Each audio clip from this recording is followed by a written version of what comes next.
So, welcome everybody. These are the week 3 office hour videos. The purpose of this video is to give you an overview of what's to come this week. And also, as you see, we have Dana Cunningham here with us in the studio. So we're going to ask her a couple of the questions that were common on the discussion board. We had hundreds of responses to the interviews that Dana gave. So we wanted to give Dana a chance to respond to some of them directly. So Dana, one of the first themes that I noticed, people saying, okay, this whole idea of having an open heart, of listening, of opening up, if I do it, what's the guarantee that the other person involved is going to do the same thing? So what's the guarantee? That's actually, I wanted to start by thanking everybody for their questions. The questions were really great and were quite inspiring to me and affirming, and you guys are asking a lot of the same questions that I am asking myself. So I have to say that I don't know that I have very specific answers. I can only tell you about my experience, except for that first question. I can tell you that there is no guarantee. That's really important. If you open your heart, there's absolutely no guarantee that anybody else will. And I think, in fact, that's really important because, at least what I've seen, when people do really kind of take a stance of unqualified love and just open their hearts, it's that very generosity, that sense that nothing is being asked in return, that actually invites people to open their hearts. That may not make sense on initially, but it is that sense that this person is just standing out there with an open heart for whatever, no matter what happens, that invites others to make themselves vulnerable and open in that same way. So I don't think you can worry about the guarantee. I think you just go out there and do it. There's an unconditionality to it. Exactly. There's an unconditionality to it. Great. Thank you. So another question that came up, or another theme that came up, was how do I transform anger into love, which you talked about a lot in the video. But a lot of people said, well, there's so much injustice in society right now. When I'm operating in these situations, how do I actually do this? You can't always do it, and you can't always do it well. But I guess I want to tell a little story, which is that when I get in front of a room of people and I talk about this work, and the people in the room are facing really significant structural or actual physical violence, I always hesitate in the beginning. I'm always a little frightened that what I am bringing is too soft and not angry enough. And if you've seen my interview, you know that I'm actually the queen of anger. I love anger. It serves me well. And so I feel this sense that here I am in a place of security and not having faced myself directly extreme violence, and yet I'm asking this of others. And so I stand in front of the room and my knees shake a little bit as I speak. I did this recently with a group in Colombia, South America, and the group, it was in an extremely violent place where people were facing tremendous suffering and violence, both physical and cultural and structural. And I stood up and began to talk, and my knees started to shake. And I could see actually people in the room starting to open up as I spoke, and first with little smiles. And afterwards, people came to me and they said, just really want to thank you for bringing love into the room, because at the end of the day, love is all we have. And that is from people who were on the front lines. So I also believe that anger is based in love in a lot of cases when you're facing social injustice. And keeping that in mind is really important. Understanding that really what is motivating the rage or the upset feeling is that you have seen people you love suffer. And grounding yourself in that underlying feeling of love, I think, is really important for reminding yourself that actually that is all we have. So I think that's the other thing. Well, maybe just to push that a little bit further, the third and final comment, to see maybe how far we can really take this principle. There was a comment that stood out to me from Mohammed, who is from Syria and was living there until just a couple of years ago. And he said, I believe open mind and open heart are of paramount importance. But what do you do when two sides hate each other's guts? And how is it possible, he said today, to encourage those people, those fighters, to shift their listening and speaking levels and open their hearts and minds? It's a good one. And again, let me say that standing in a place of relative security, that's not a question that I feel privileged to answer. I can only share with you my experience. But I want to draw in something that's been happening in the United States right now, which is the Black Lives Matter protests. So this is arguably a situation where the two sides, the police and the African American community, hate each other, or at least that there's tremendous discord and fear and historic and deep between the two communities. And one of the most interesting things is the slogan Black Lives Matter. It is a slogan that actually affirms humanity. And so I do think that there is something of a leadership task in seeking, in the spirit of an open heart, to frame a way of seeing the situation with love. And lifting up in saying Black Lives Matter, it doesn't say that nobody else's life matters. It simply asserts that these are precious humans at risk. And somehow I think humans, I believe that the default position of humans is empathy. I believe that. And even in wars, you hear stories of soldiers from opposing sides facing each other gun to gun and lowering their guns. Humans, I believe their default position is empathy, and people are seeking an empathic position. And it can help to articulate, I think, a path to help people see that. It doesn't always work. Every situation is different. It's not possible to layer circumstances in one situation onto another. But I assume I have faith, and faith here is belief in things of which there is no evidence. I think when you have faith in the empathy that's inherent in humanity, it helps you, it gives you a confidence to step out in that way. Well, thank you so much, Dana. I think I can speak on behalf of hopefully all of us and say it's been a real privilege to have you with us over these last few weeks and to continue on going forward. So thank you. It's been great being here. Thank you.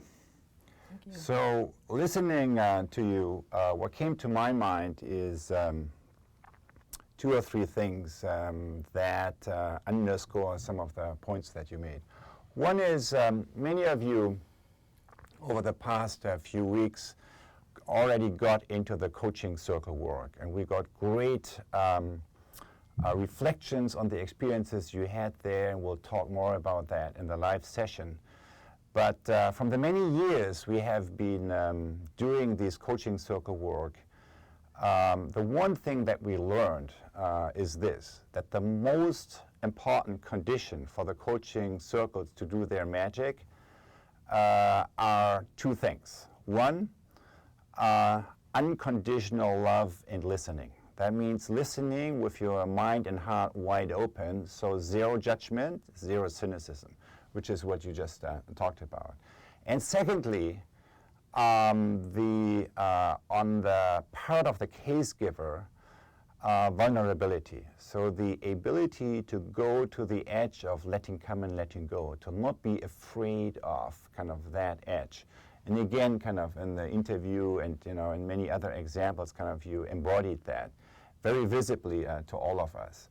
So I think those are really kind of the key ingredients that make case clinic circles work and really be transformative.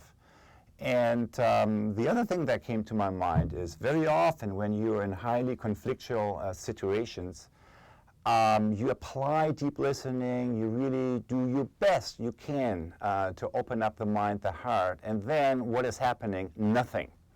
The pattern is still the same. So in other words, and yet, if you keep doing it, then the transformation happens very often with a little delay. So I don't know, on the farm where I grew up, kind of what I saw is kind of the welding flame, right? So, and I don't know how many of you saw that. You apply a welding flame to a piece of iron, and then for a very long time, nothing happens, nothing happens, nothing happens. And suddenly, there is a state shift. It moves from solid to fluid. And that's exactly how I often experience the shift in the social field. So there is a certain pattern, and you don't like it. And then you apply your open mind, your open heart, and you apply it and apply it and apply it, and nothing happens, nothing happens, nothing happens. You keep applying it, and then suddenly, kind of, there is an opening. And that opening often is created kind of, or has to begin with an opening in your heart. So that's kind of this time delay is something very important to keep in mind. And the last one is, when you look at, very conflictual situation, so people fight and hating each other, where do you start? Well, not by getting everyone together. So you start by creating a safe container, by creating a safe environment, and by asking questions rather than giving advice and recommendations. And that's simple, so that kind of now moves from the listening to the 4 types of conversation that will be, or that we have been talking about last week. And that shift from knowing what the right thing is to really genuinely asking questions and inquiring into the journey, why someone else comes up with conclusion and is holding viewpoints that may be very contrary to my own viewpoints. So that's exactly, when that happens, that's exactly where suspension and kind of really opening up your heart for a perspective that's different than your own really matters. You could say kind of dialogue really only matters in situations where we deal with different cultures and different interests and maybe even with conflict. So those are 3 things that come to my mind. I just wanted to add that an open heart is not a passive stance, right? It's a very active stance. It is Otto, what you were just describing about asking questions and being in a deep listening posture. That is not at all a low energy kind of stepping back stance. It is right in the middle of things, but in a particular way. Yes, and many of you experienced that when you did your empathy walk, because that's where you saw that the open heart activity is something very active and has nothing to do with actually being passive.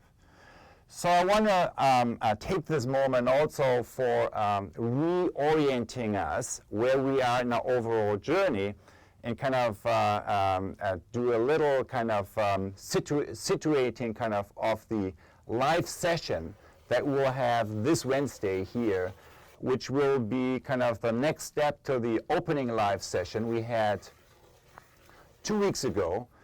And so this time, the live session will be at the bottom of the U, and the most important thing really is that you have for the session, whether you look at it in a tape version or whether you are able to look at it live, that you have a safe space, a quiet space that allows you really to use the practice that will be engaging in collectively as a mechanism to connect to your own deeper sources of knowing. And then if you can, have another hour after the session available where with another person or with yourself or with a group you are together with, you can continue the conversation and continue the process in a way that serves kind of your own learning and renewal process.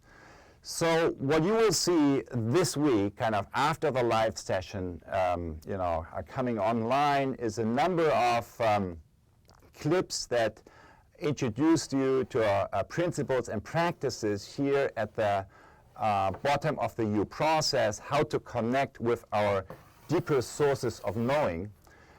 which really kind of mark kind of the deeper sources kind of what we refer to as the U process. We also suggest kind of to, as you move forward over the next week, to have 4 things in mind.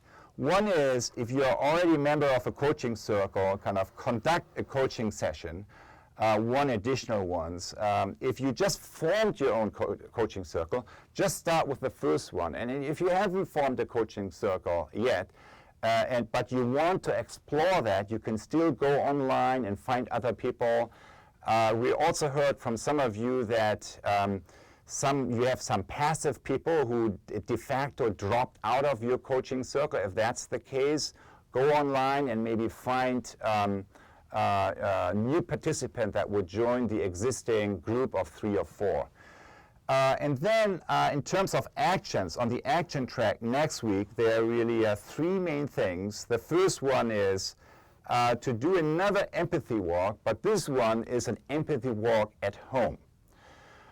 So with a person, your significant other or a very good friend, a person you have kind of a very deep relationship with, and apply the same principles. And we will also put kind of 2 video clips onto the site on Wednesday.